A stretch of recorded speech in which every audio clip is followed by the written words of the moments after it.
안녕하세요. 작가의 식탁TV 이 작가입니다. 수업 보내기 전에 아버님께서 상담을 하러 이렇게 오셔서 말씀하시더라고요. 아이 글쓰기 수준이 1학년 수준밖에 되지 않아서요.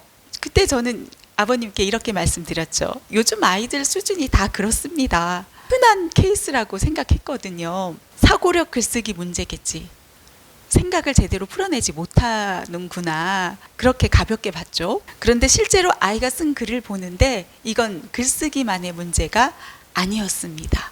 한글 자체가 정리가 되어 있지 않더라고요. 받침이 엉망이고 기본적인 맞춤법이 거의 안 돼 있었어요. 그런데 더 놀라운 건 뭔지 아세요? 아이가 쓴 글을 이제 맞춤법 정리를 하고 다시 쓰게 하고 그 글을 읽어보게 하잖아요. 그러면 아이가 글은 아주 잘 읽는 거예요. 아이도 제게 그러더라고요. 선생님, 저 읽는 거는 굉장히 잘해요. 이렇게 자신감 있게 이야기를 하더라고요. 정말 잘 읽는 것처럼 읽습니다. 그런데 노트를 들여다보잖아요. 그러면은 그 문제점이 보이기 시작합니다. 아이는 어떤 식으로 글을 읽었던 걸까요? 몇몇 글자를 빼먹기도 하고 자기 마음대로 바꿔 읽는 경우가 있습니다. 이런 경우가 이 친구 말고 전에 수업했던 친구 4학년 여학생 친구였었는데 이 친구도 맞춤법이 안 되는 친구였었거든요. 똑같아요. 그 케이스가. 그 사례가 똑같습니다. 책을 읽을 때는 전혀 몰라요. 아주 자연스럽게 읽거든요. 이거는 읽기 실력이 좋은 게 아니라 모르는 글자를 그냥 넘어가는 습관입니다. 모르는 걸 익혀야지 해서 읽는 그게 아니고요.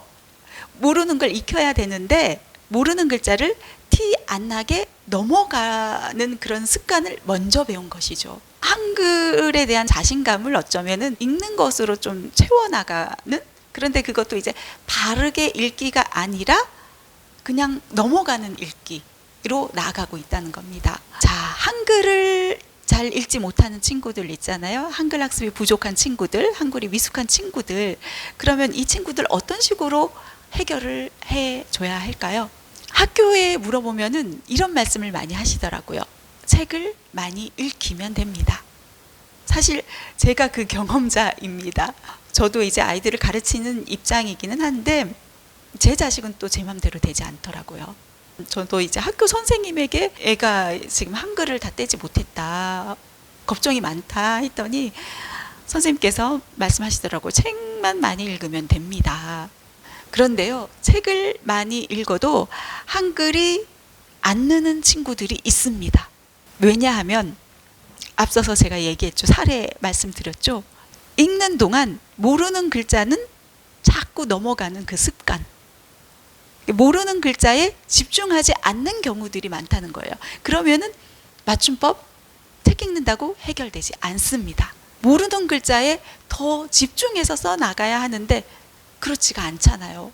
이런 친구들 같은 경우는 글을 쓰라고 해도 모르는 글자는 흘려서 써요. 그리고 아는 글자는 또박또박 씁니다. 그래서 제가 친구들에게 얘기하거든요. 우리가 뭐 어려운 어휘를 배우고 또 생소한 글자들이 있잖아요. 잘 모르는 글자, 내 것이 아닌 것 같은 글자, 잘 써먹지 못할 것 같은 글자들, 그런 글자들을 흘려서 쓰는 경우, 잘 모르니까 그런 경우 있는데 절대로 그렇게 쓰지 말고 그런 글자일수록 더 깔끔하게 깨끗하게 내 눈에 확 들어오도록.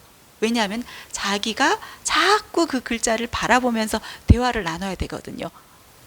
눈을 마주쳐야 되거든요. 자꾸 눈길을 줘야 되거든요. 그렇게 사랑스러운 눈빛으로 자꾸 바라봐줘야 내 글자가 된단 말이에요. 그런데 아이들 같은 경우는 모르는 글자 같은 경우는 흘려서 써버리는 경우들이 많죠.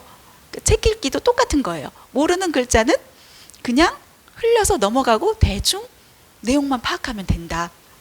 앞서서 얘기했던 그 사례처럼 노트를 자세히 들여다보면은 이 글자가 아닌데 다르게 바꿔서 읽고 빠뜨리며 읽고 그런 경우들이 있다는 겁니다. 그러니까 이거는 운전하기와 똑같습니다. 우리가 필기시험 백날 봐도 직접 핸들 쥐고 운전해보지 않으면 운전 늘지 않잖아요. 직접 이 신호등에 부딪히고 길도 가보고 이게 아닌데 좌회전 우회전 깜빡이도 켜보고 이렇게 운전을 직접 해봐야 운전 실력이 느는 것처럼 우리가 한글 쓰기도 책을 읽는다고 해서 느는 게 아니라 직접 써봐야 합니다. 이거 어떻게 쓰지? 그렇게 멈칫 해보고 고민해보고 생각해봐야 알게 되는 거예요. 익혀나가게 되는 거예요. 실제 제가 저희 아이에게 최근에 물어봤어요. 수업하는 친구가 한글 때문에 어려움을 겪기 때문에 우리 아이 같은 경우는 이제 한글을 완벽하게 뗐으니까 혹시 그 비결을 있냐, 그 친구에게 좀 이야기를 해줘야겠다 해서 물어봤어요. 너 한글 떼는 거 굉장히 힘들어 했잖아. 그런데 이제는 너 잘 쓰잖아. 근데 엄마랑 수업하는 친구가 한글 맞춤법 때문에 굉장히 힘들어 하거든. 너 그 비법이 뭐야? 이 친구에게도 좀 알려주게 해서 물어봤어요. 그랬더니 제 아이가 그런 말을 하더라고요. 그거 그냥 글 많이 쓰면 돼. 글 많이 쓰다 보니까 되던데? 이렇게 이야기를 하더라고요. 예, 물론 게임도 많이 하는 친구이긴 하지만 엄마랑 같이 일주일에 한 번 정도 계속 글을 써 나갔거든요. 그렇게 써 나가다 보니까 변화되더라는 겁니다. 예, 정리하면 이렇습니다. 한글은 읽어서 느는 게 아니라 써보면서 틀려야 늡니다. 단, 틀린 걸 그대로 두면 안 된다. 반드시 알려줘야 돼요. 교정해야 돼요. 그래서 보통 이제 아이랑 글쓰기 수업하면서 글 쓰다 보면은 아이들이 좀 잘 안 되는 맞춤법들이 있잖아요. 그것들은 이렇게 정리를 해둡니다. 따로 정리를 해둬서 칠판에다가 눈에 확 들어오도록 이렇게 써서 아이가 한 번 더 눈길 마주치도록 그렇게 칠판에다가 정리를 해주고 있거든요. 좀 큰 글씨로 해가지고 칠판에다가 이렇게 적어서 아이 눈길 한 번 더 가게 눈 마주치도록 그 글자 익힐 수 있도록 그렇게 써 나가는 방법을 활용해 나가고 있거든요. 근데 뭐 집에서 글 쓰는 일도 없어요 하면은 우리 친구들이랑 문자 소통 많이 하잖아요. 카톡 소통 많이 하잖아요. 그런 경우에도 저 같은 경우도 카톡으로 이야기 주고받다가 아이가 맞춤법이 틀렸다 하면은 제가 그 맞춤법 틀렸어 라는 이야기는 하지 않고 그냥 한 번 더 그 단어를 써줘요. 이거라고 하면서 이렇게 한 번 더 맞는 맞춤법으로 정리를 해주죠. 한 번 더 보라고 그 글자를. 그래서 그런 식으로 노력을 이어나가고 있습니다. 우리 학부모님들 특히 이제 초등학교 입학을 준비 중이신 학부모님들이라면 가장 많이 하는 질문이 바로 이 질문이지 않을까 싶습니다. 초등학교 입학 전에 한글 어디까지 떼고 가야 할까요? 여러분 어떻게 생각하세요? 최근에 SNS 스레드 그 게시물을 봤는데요. 한 초등학교 선생님께서 그런 글을 올리신 거예요. 이제 한글은 학교 책임 교육이다. 그렇기 때문에 더 이상 학습지 시키지 마세요. 학교 선생님이 알아서 잘 가르칠 것입니다. 라는 대충 그런 내용이었습니다. 그런데 그 글에 정말 수많은 댓글들이 달렸어요. 하고 싶은 이야기들이 정말 많았던 것 같아요. 대부분 이런 이야기들이었습니다. 이 글 보고서 정말로 그대로 믿어가지고 한글 교육시키지 않고 학교 보내실까봐 제가 글 남깁니다. 절대 그러시면 안 돼요. 현실은 그렇지 않습니다. 큰일 납니다. 하는 그런 댓글들이 굉장히 많았습니다. 어떤 댓글 같은 경우는 학교에서 한글 잘 쓰지 못하고 있다고 전화 오던데요. 가정에서 잘 지도해 달라고요. 이런 댓글들도 많이 눈에 띄었습니다. 그 대목에서 우리는 알 수 있죠. 학교는 한글을 가르치는 곳이 아니고 한글을 잘 쓰는 사람을 기준으로 해가지고 운영되는 곳이다. 이걸 이야기해 주는 건 아닌가 싶어가지고 좀 씁쓸해지는 그런 부분도 있었습니다. 네, 이제 더 이상 한글 가르치지 마세요. 학교에서 책임 교육으로 가르쳐 나가고 있습니다. 라고 했지만 실제는 그렇지 못하다는 거예요. 더 이상 학교 책임 교육으로 나아가고 있지 않다는 것을 보여주는 그런 댓글들이었습니다. 네, 학교에서도 한글이 미숙한 친구들 있잖아요. 한글 학습에 좀 어려움을 겪고 있는 친구들에게 또 따로 수업을 해 나가고 있습니다. 학교 수업이 끝나면은 따로 이제 2-3명 친구들 모아서 그렇게 선생님께서 수업을 해주시죠. 첫째 아이의 경우 이야기를 해드리면 1학년 때였었는데 저희 아이 같은 경우도 이제 맞춤법 같은 경우가 잘 되어 있지 못했고, 그래서 선생님께서 전화를 주셨어요. 역시나 아이가 한글이 아직 조금 모자라다, 한글을 완벽히 떼지 못했다, 그래서 가정에서 좀 지도가 필요하다, 이런 말씀을 해주신 거예요. 저도 물론 이런 전화를 받았습니다. 그런데 저는 그때 네 알겠습니다, 가정에서 잘 지도해 나가겠습니다, 그런 말을 하지 못했어요. 제가 그 시기 아이 초등학교 1학년 시기에 방송작가 일 하면서 굉장히 바빴거든요. 너무 정신이 없다 보니까 제가 엄마임에도 불구하고 잘 가르치지 못했고 선생님께도 네라는 이야기를 못했어요. 그렇게 잠시 침묵이 흘렀죠. 그러자 선생님께서 말씀을 이어주시더라고요. 어머님, 그러면은 제가 요일 정해가지고 일요일, 일요일에 괜찮은데 이때 따로 불러가지고 가르쳐 줘도 될까요? 한글 좀 지도해 줘도 될까요? 이렇게 말씀을 하시는 거예요.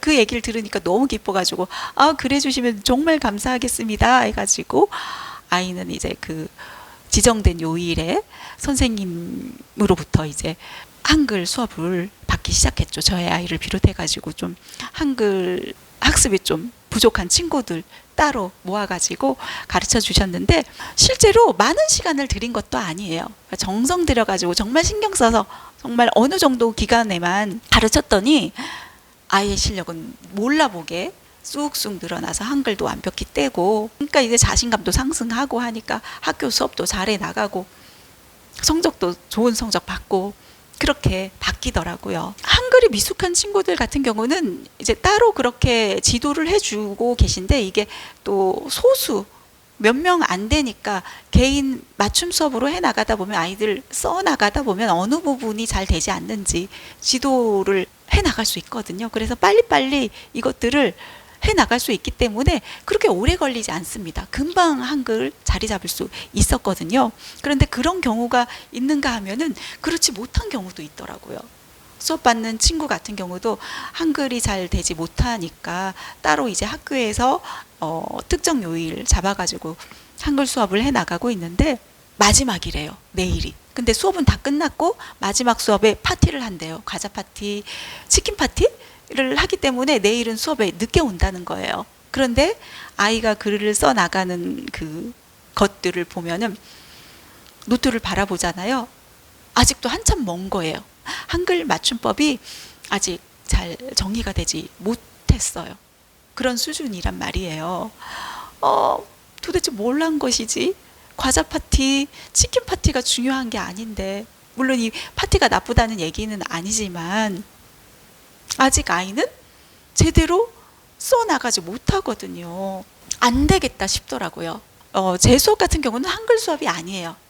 아이들의 사고력을 키워주는 수업입니다. 아이들의 생각들을 풀어내서 한 편의 글로 잘 정돈해가지고 한 문단 한 문단 한 문단 잘 구성해가지고 정리해 나가는 글쓰기, 그 교육을 해 나가고 있단 말이에요. 그런데 기본적인 한글이 제대로 되어 있지 않기 때문에 사실은 써나가는 데 있어서 무리가 있단 말이에요. 그리고 지금 학교에서 이 한글 교육 수업도 이제 다 마무리가 됐는데 아직 써나가지 못하고 있는 수준이기 때문에 이거 안 되겠다, 내가 나서서라도 좀 해결을 해야 되겠다 싶어가지고 그때부터 이제 본격적인 받아쓰기 교육을 해나가기 시작했습니다. 그냥 받아쓰기가 아닙니다. 아이들이랑 이제 글쓰기 해나가다 보면요, 글을 써나가다 보면 좀 아이가 어떤 맞춤법에 약한지, 어떤 것들이 안 되는지가 딱딱 눈에 들어온단 말이에요. 그러면은 일단은 가장 심각한 부분부터 체크를 해뒀다가 그거를 이제 아이에게 사진 찍고 가서 일주일 동안 공부를 해오라고 합니다. 아이 같은 경우는 노트를 두고 다니거든요. 잊어버릴 것 같아가지고 여기에 놓고 다니는데, 그래서 사진을 찍고 가가지고 이렇게 항상 보면서, 혹은 쓰면은 더 좋고 쓰기 힘들면 자꾸 눈으로 보면서라도 익혀라 해가지고 그렇게 해서 이제 받아쓰기를 하겠다, 주말 지나서 받아쓰기를 하겠다 해서 받아쓰기를 하는데, 그러면은 이제 보통의 받아쓰기 같은 경우는 이제 단어들을 이제 불러주고서 쓰고 그 이후에 채점을 하잖아요. 저는 그런데 그런 방식을 택하지 않습니다. 아이가 뭔가가 많다, 많이 뭔가가 있다 없다, 있다 없다의 쌍시옷, 비읍시옷, 뭐 많이의 니은 히읗 이 받침을 못 쓴단 말이에요. 어려워한단 말이에요. 그러면은 그 것들을 가지고서 이제 받아쓰기를 시작하는 거예요. 이를테면 있다의 쌍시옷을 모르잖아요. 그래서 이것을 불러주는 거죠. 사과가 있다, 지우개가 있다. 그래서 이제 이거는 나중에 채점하는 게 아니라 있다에서 이 아래에다가 쌍시옷을 쓰지 않는 거예요. 그러면 그때 바로 가르쳐 주는 거예요. 아, 이럴 때는 쌍시옷을 써야 돼. 우리가 발음할 때 있다, 다로 발음 안 되지. 있다지. 그럴 때는 아래에 쌍시옷 들어가는 거야 해서 알려주는 거예요. 그렇게 해가지고 이제 있다를 썼잖아요. 그러면 두 번째, 자 2번 불러줄게 해서 딸기가 있다. 바로 그 자리에서 익혀나갈 수 있도록. 자 3번 노트가 있다. 이런 식으로. 4번 모자가 있다. 이렇게 써나가는 거예요. 받아쓰기. 그런 다음에 이제 5번 자 볼펜이 많다 써볼까? 볼펜이 많다. 뭐 그 다음 순서로도 똑같이 그런 식으로. 없다도 똑같이. 스마트폰이 없다. 리모컨이 없다. 뭐 이런 식으로 계속 그 시간만큼에는 내가 이제 세 가지를 정했어. 이것만큼은 익히자. 이 맞춤법만큼은 익히자 하면은 그걸 가지고서 받아쓰기를 해 나가는 겁니다. 그런 식으로 했더니만 아이가 그 시간만으로도 충분히 변화된 모습들을 볼 수 있었습니다. 안 되는 부분들은 또 계속 해 나가야 되겠죠. 학부모님들께서 그런 질문들을 많이 하십니다. 글쓰기 할 때 맞춤법을 교정을 해줘야 될까요? 맞춤법은 나중입니다. 일단 글을 쓰게 하십시오. 이런 이야기들을 많이 하잖아요. 그런데 저는 그 말에 동의하지 않습니다. 맞춤법을 모르면 바로 교정을 해줘야 돼요. 저희 아이 같은 경우도 일기를 써가지고 선생님께서 교정을 해주는데 잘 교정을 해주지 않아요. 가끔 가다가 생각날 때 단어 하나 정도만 교정을 해주는데요. 저희 아이가 그러더라고요. 선생님께서 내가 잘 못 쓰는 글자는 교정해 주기 때문에 그것만 바꾸면 된다고. 그런데 실제로는 교정해 주지 않는 경우들이 많죠. 모든 아이들의 그 맞춤법 교정하는데 어려움도 있고 하나하나 이거를 교정해 나가는 것도 어려움이 많기 때문에 학교 선생님들 또한 어려움이 많으실 겁니다. 그런데요, 아이들이 교정해 주지 않으면 자신이 맞다고 생각해요. 잘 쓰고 있다고 생각해요. 저희 아이 사례처럼.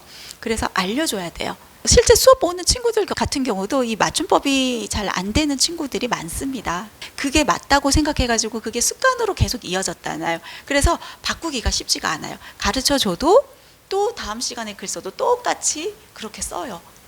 또 가르쳐줘도 또 똑같이 쓰고, 그거를 정말 수십 번, 몇 번을 계속 교정해 줬을 때 비로소 자리 잡을 수 있거든요. 그런데 맞춤법을 그냥 넘기면은 어떤 일이 발생하는지 아시나요? 아이 스스로는 알고 있어요. 한두 개의 단어의 실수가 아니라 대체적으로 기본적으로 맞춤법이 잘 안 되는 친구들 있잖아요. 그런 친구들 같은 경우는 자신들도 알고 있는 거예요. 내가 한글을 못 쓰고 있구나. 맞춤법이 안 되는구나. 알고 있어요. 그러면 친구들이 그걸 좀 극복해가지고 잘 써야지라는 그런 생각보다는 회피하고자 하는 마음이 강합니다. 나 맞춤법 못해라는 거 남들한테 들키지 말아야지. 창피하니까, 부끄러우니까. 선생님한테도 들키지 말아야지. 그런 마음이 강하거든요. 그래서 앞서서 얘기했던 것처럼 좀 모르는 맞춤법이다 싶으면 흘려서 쓰는 거죠. 나 사실은 그렇게 쓰려고 했어 라고 말하기 위해서. 그리고 흘려 쓰는 경우가 있고, 아니면은 나는 굉장히 생각이 많아요. 풀었어야 할 내용들이 정말 많고 많은데 그것들을 글로 쓰려고 했더니만 맞춤법이 신경이 써가지고 풀어가지 못한단 말이에요. 그래서 아는 글자들로만 글을 씁니다. 아주 단순하게 내가 알고 있는, 내가 정확히 알고 있는 글자들을 이용해서만 글을 쓴다는 거예요. 그게 문제라는 거예요.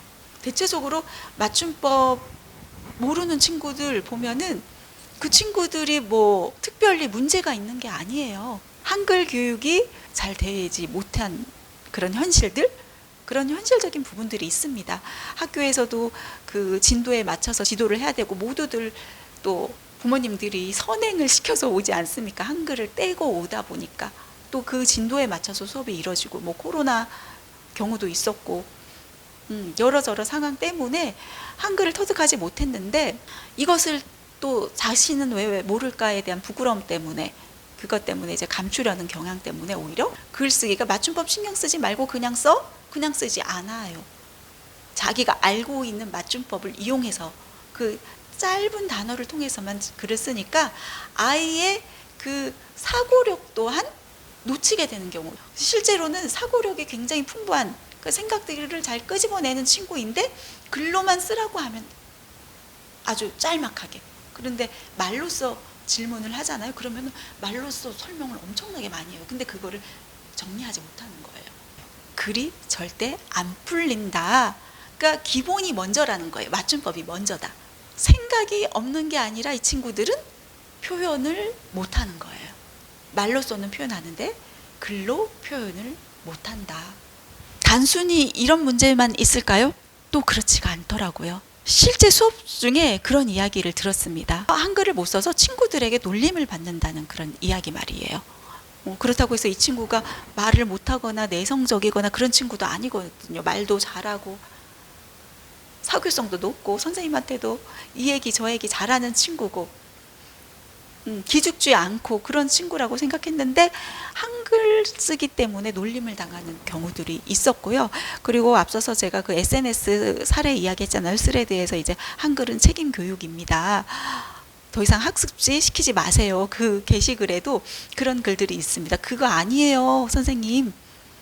저희 주변 아이 같은 경우도 굉장히 사교성이 높고 말도 잘하고 하는 친구인데 한글을 못 쓰는데 그 한글 못 쓰는 것 때문에 놀림을 받으면서 학교 생활을 이어나가고 있습니다라는 그런 댓글도 볼 수 있었거든요. 이게 바로 현실이라는 얘기입니다. 한글 학습에 어려움을 겪는 친구에게 제가 물어봤습니다. 선생님이 자꾸 이런 얘기 하니까 스트레스 받지? 하니까 그 친구가 그러더라고요. 아니요, 선생님, 저 스트레스 안 받아요.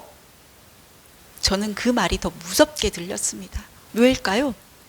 너무 스트레스를 받지 않는 것도 문제예요. 스트레스를 너무 많이 받는 것도 문제예요.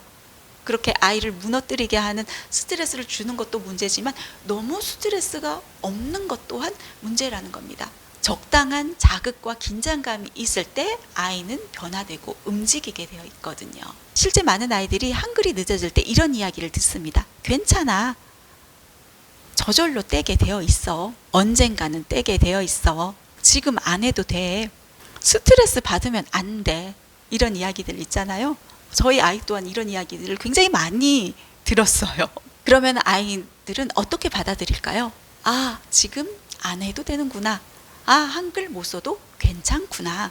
네, 물론 아이들이 너무 스트레스에 빠져가지고 우울해지고 나는 뭘 해도 안 되는 사람이구나 이렇게 자존감이 바닥이 되면 곤란하겠죠. 그건 분명 좋지 않은 일입니다. 또 아이들에게 놀림을 받으면 안 되니까 학교 선생님도 그런 이야기를 해주실 거예요. 괜찮아, 괜찮아 하면서.